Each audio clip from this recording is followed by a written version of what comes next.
I'm going to let Rachel speak about her experience with one of her friends who died from the bridge.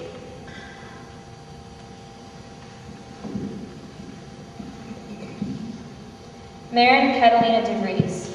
Her unique name sums up her personality. I knew Maren as a soccer player, a gymnast, and a girl who loved to dye her hair every different color imaginable. She'd show up to practice one week with blonde hair, then brown the next, and then maybe even pink the next. But Maren was so much more than a sports star and an outrageous girl. She was an honor student, a girl who stood up for everything she believed in, a vegetarian, vivacious, bold, full of life. She was so Maren. There's no other word to describe her.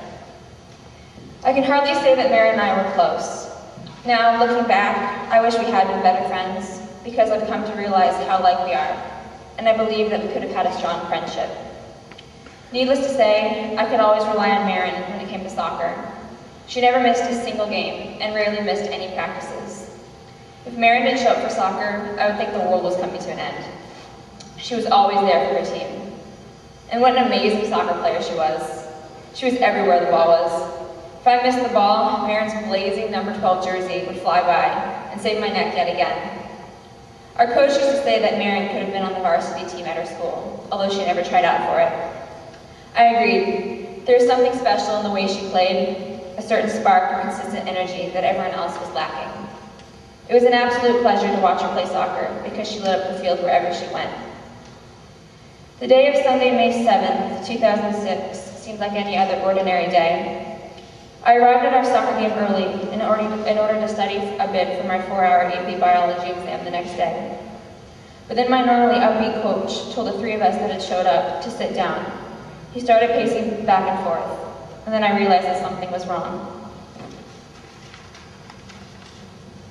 And why did it seem like he was on the verge of tears? I didn't have to wait long to find out. A 15-year-old girl died on the Aurora Bridge yesterday morning, he said. That girl was Maren. All blood and warmth left my body. My body and mind went numb. Was it a car accident? No. She jumped. I sat there like time had frozen over, my mouth open, my eyes fixed straight ahead. All around me, kids were laughing, the sun was shining, but my world had stopped. It was at that moment that my life changed. Perhaps I'd been lucky.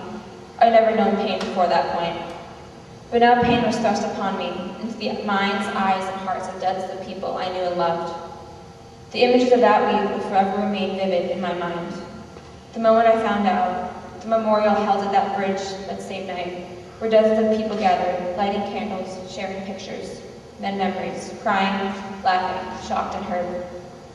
To going to school the next day, where no one knew Maren, taking my AP biology exam, having to explain to everyone the tragedy that had just occurred.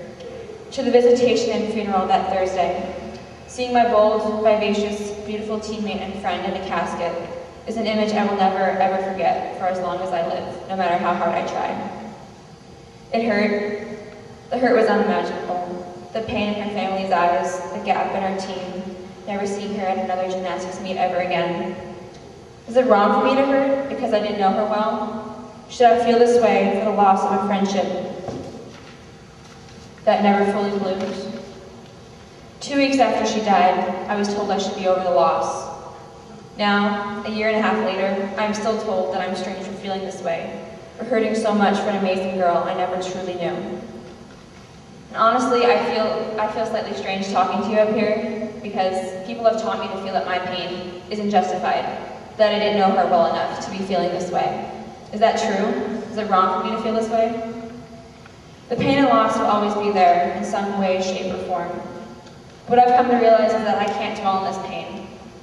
And this is why I've joined Seattle Friends, and I'm working to erect a suicide barrier on the Aurora Bridge. Bridge jumping is said to be an impulsive act. I honestly believe that if there had been a barrier up that day, Maren would still be alive.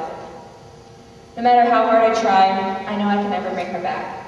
But if my efforts can help stop future suicides on that bridge, then this is what I must do.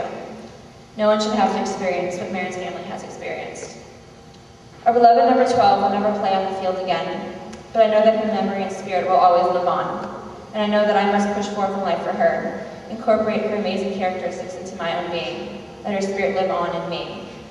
But most importantly, I must remember her for her beautiful, short-lived life, and not for her tragic and untimely death.